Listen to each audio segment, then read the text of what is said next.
존경하는 국민 여러분, 그리고 750만 해해 동포 여러분, FM 갱벤 유튜브 생방송을 시작하겠습니다. 오늘 2017년 4월 28일 금요일 오후 1시를 기해서 바른나라 대한민국 운동본부 상임대표 정청화 목사께서 전자개표기 사용 중단을 위한 대국민 성명서를 발표하시겠습니다. 친애하는 국민 여러분, 저는 바른나라 대한민국 운동본부 상임대표 정청화 목사입니다. 지금부터 전자개표기 사용 중단을 위한 대국민 성명서를 발표하겠습니다. 대법원은 망국행위의 표본이 되어 있습니다. 사법부에 의해 전자개표기 불법 사용은 관행고리를 끊어야 대한민국을 살릴 수 있는데 그렇지 못하다는 데 문제가 있습니다. 대법원은 지난 4월 27일 제18대 대통령 선거 무효 확인 청구 소송 사건을 소재기 4년 만에 심리 한 번 없이 각하 판결을 내렸습니다. 지난 2013년 1월 중앙선관위 전 노조위원장 한 공공시 등 6,600여 명이 전자개표기를 법적 근거 없이 불법으로 사용하였으므로 선거가 무효라고 논지를 펴며 제기한 사건이었습니다. 5월 9일 제19대 대통령 선거는 전자개표기를 사용하면 당연 무효의 선거가 되므로 전자개표기 사용을 중단시켜야 한다고 하는 주장에 찬물을 끼얹고 불법 선거 실시를 조장하는 결과를 가져왔다고 볼 수 있습니다. 2002년 12월 19일 제16대 대통령 선거 때 국민들은 전자개표기 사용에 대해서 알지도 못하는 가운데 전산적 조직에 의한 개표가 처음 실시되었습니다. 그 당시 한나라당은 당선 무효 소송을 제기했고 시민단체에서는 선거 무효 소송을 제기했습니다. 전 대법원장 이용호는 2002년 그 당시 위와 같이 당선 무효 소송과 선거 무효 소송이 제기되자 성공 사례를 별도로 받는 조건으로 하고 6천만 원의 수임료를 받아 챙기고 두 소송 사건 변호인으로 선임되었습니다. 당시 한나라당의 당선 무효 소송은 소취하게 하는 역할을 해서 소취화를 시켰고 시민단체가 제기한 선거 무효 소송은 당연 무효의 사건이지만 합법 선거라고 주장하는 궤변의 변론이 담긴 변론 준비 서면을 대법원 재판부에 제출. 재판부는 변론 준비 서면 기재 내용을 그대로 인용 기각 판결에 내려졌던 사실이 있습니다. 전직 대법관 출신 이용훈 변호사와 대법원 대법관들의 합작으로 당연 무효의 불법 선거가 합법 선거로 둔갑되고 말았던 것입니다. 노무현은 대통령으로 인정받고 전자개표기에 의한 기표조작 불법 선거는 영원히 밝혀지지 않는 완전 범죄가 되어버렸던 것입니다. 후일에 위 이용훈 씨는 노무현 씨를 소송 변론을 통해 살려준 보답으로 대법원장이 되었고 그 사건 재판장이었던 고현철은 중앙선거관리원장이 된 사실이 있었습니다. 행정법 강학상 중대하고도 명백한 흠하자 있는 행정행위는 법원의 선고나 해당 관측의 선언을 기다릴 것 없이 당연부여라는 만인공통의 행정법 이론이 정립되어 있습니다.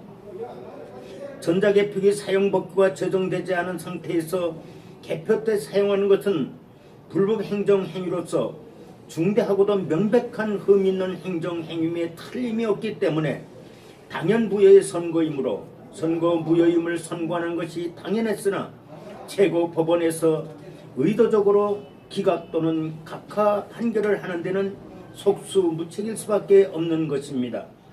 우리는 사법부가 법대로 재판을 하리라는 사법부에 대한 믿음으로 인해 사법심사를 통해서 중앙선관위의 전자개표기 불법 사용을 막아보려는 순수한 생각을 가지고 전자개표기 사용결정 처분 취소 또는 같은 무효 등 확인 청구에서 행정소송을 8번이나 제기했으나 모두 각하 또는 기각되었습니다.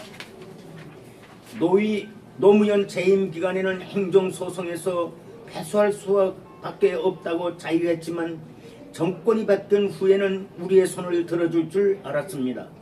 우리의 판단은 어리석었다는 사실을 뒤늦게 깨달았습니다. 법조인들의 뇌세포는 우리 정상인들의 뇌세포와 다르다는 사실을 깨달았습니다. 그리고 법관들의 양심에는 검은 털이 나 있다는 사실을 확인할 수 있었습니다. 전자개표기는 불법으로 사용되고 있다는 사실을 공직선거법이 잘 입증하고 있음에도 법관들은 모른 채 버리는 것이었습니다. 1994년 3월 16일 이른바 종합선거법을 새로 제정하면서 향후 IT 시대에 걸맞게 선거 때 전산조직을 보궐선거 등에서 시험 실시해보고 좋다고 인정되면 전국적 선거에서도 전산조직에 의한 개표를 실시한다는 취지하에 공직선거법 부칙에 전산조직에 의한 개표 조항을 아래와 같이 제정한 바 있었습니다. 공직선거법 부칙 제5조 전산조직에 의한 개표 1. 이 법 시행 후 보궐선거 등에 있어서는 전산조직에 의해 개표 사무를 행할 수 있다. 2. 제1항의 규정에 의하여 전산조직을 이용하여 개표 사무를 행하는 경우의 개표 절차와 방법, 전산 전문가의 개표 사무원 위촉과 전산조직 운영 프로그램의 작성, 검증 및 보관 기타 필요한 사항은 중앙선거관리원회 규칙으로 정한다라고 규정해 놓고 있습니다. 중앙선관위가 2002년 12월 19일 제16대 대통령 선거 때 전자개표기를 사용하려면 위 부칙 제5조 괄호 열고 전산조직에 의한 개표 괄호 닫고를 손질을 좀 하고 본조로 끌어올리는 입법을 했어야 마땅했던 것입니다. 그런데 본조로 끌어올리는 입법을 하지 않았습니다. 위 법조항을 끌어올린 후 제2항 위임 규정에 따라 중앙선거관리위원회의 규칙인 공직선거관리규칙에 위임된 규칙들을 상세히 제정하고 사용하는 것이 원칙이었습니다. 그러나 그 원칙을 묵살해버리고 불법 선거를 실시했습니다. 당시 언론이 이 사실을 보도해주지 않아 지금까지도 국민은 새까맣게 모르고 있었습니다. 2002년 제16대 대선 때 불법으로 사용한 이후 전자개표의 불법 사용은 관행이 돼 현재 이르고 있습니다. 투표소에서 투표가 끝나자마자 수개표를 하게 되면 현행 개표소 전자개표보다 훨씬 장점이 많고 국익이 된다는 사실을 위에서 밝혔습니다. 이 사실을 선관위가 잘 알고 있습니다. 그런데 투표소 수개표제를 도입하지 않냐는 이유는 무엇이겠습니까? 개표 조작 음모 때문이라고 단정할 수밖에 없습니다. 부정선거 범죄 집단이 선거 주체이고 전자개표 조작 음모를 버리지 못하고 전자개표기를 불법으로 사용하는 5월 9일 대통령 선거는 절대로 용납될 수 없습니다. 현재 진행 중인 선거는 유혈을 막론하고 즉각 중단되어야 합니다. 개표는 투표지 유관 심사가 절대 원칙입니다. 법치국가에서 법적 근거 마련 없이 불법 선거를 자행하는 것이 중앙선관위입니다. 헌법기관을 부정선거 범죄 집단이라고 하면 명예훼손죄에 의해 처벌받습니다. 그러나 선관위는 온갖 치욕적인 불명예를 뒤집어 쓰고 있는 것이 현실입니다. 범죄 집단임을 입증하는 자료가 차고 넘치기 때문입니다. 선관위가 2002년 당시 선관위 하부 직원들의 전자개표기 사용 불가능을 주장하는 강력한 반발에도 불구하고 당시 사무총장 임좌순 씨가 밤샘 개표를 피하고 개표 시간 단축을 위해 전자개표기를 사용한다. 교원노조 등의 반발로 개표 사무원 위촉에 어려움이 많아 인원을 줄이기 위해 전자개표를 사용한다라고 전자개표기 사용 이유와 명분을 내세웠습니다. 전자개표기 사용 명분은 순전히 사기치는 새빨간 거짓말이었음을 확인할 수 있습니다. 현행 254개소 개표소에 집중 전자개표제를 폐지하고 투표소 분산 수개표제를 채택하면 간단하게 전자개표기 사용 이유가 해결될 수 있었던 것이었습니다. 전국 13,542개 투표소에서 투표가 끝나자마자 즉시 투표 사무원들이 개표 사무원으로 신분 전환을 하여 일제히 수작업 개표를 실시하게 되면 공명정대한 선거를 실시할 수 있음에도 불구하고 선관위는 지금까지도 막무가내로 개표소 전자개표만을 고집부리고 있는 것입니다. 투표소 수개표를 실시하게 되면 개표소 전자개표보다 1. 개표 시간이 3분의 1로 절대적으로 시간 단축이 되고 2. 선거 때마다 소모되는 엄청난 액수의 개표 비용 혈세가 절대 절감되며 3. 개표소 개표 사무원 포함 개표 종사원 59,399명 동원이 절대 불필요하며 4. 개표 조작 의혹과 혼표의 의구심이 절대 불식되며 5. 5년 4년마다 사용하는 전자개표기 보관비, 관리 유지비, 기계부품 교체 비용 등이 절대로 불필요합니다.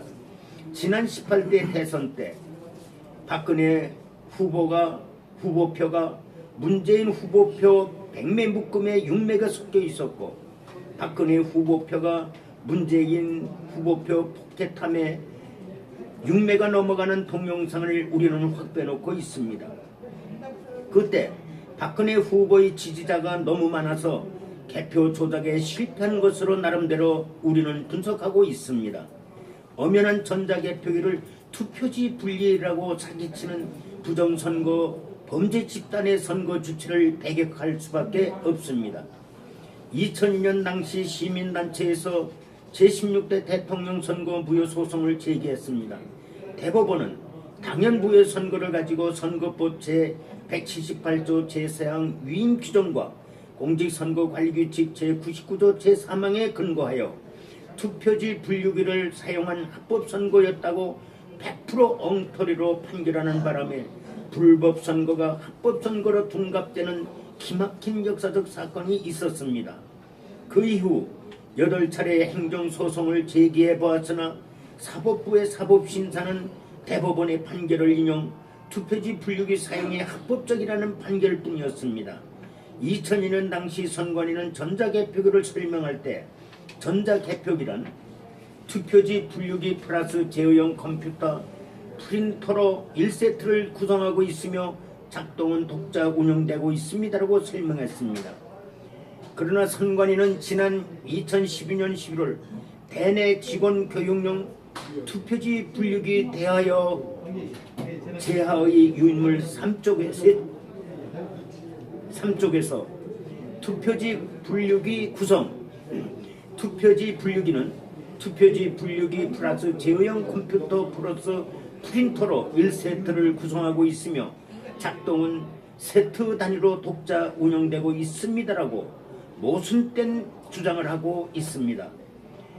북한의 지령 때문이라고 의심할 수밖에 없는 중앙선관위의 개표 조작 음모는 현재도 살아있기 때문에 전자개표기는 절대로 사용할 수 없다고 단정하는 바이며 오구 선거 때는 반드시 개표 조작 의혹을 떨쳐버릴 수 없는 개표소 전자개표제를 버리고 공명정대한 개표가 보장되는 투표소 수개표제를 실시해야 된다고 천명하는 성명을 하는 바입니다.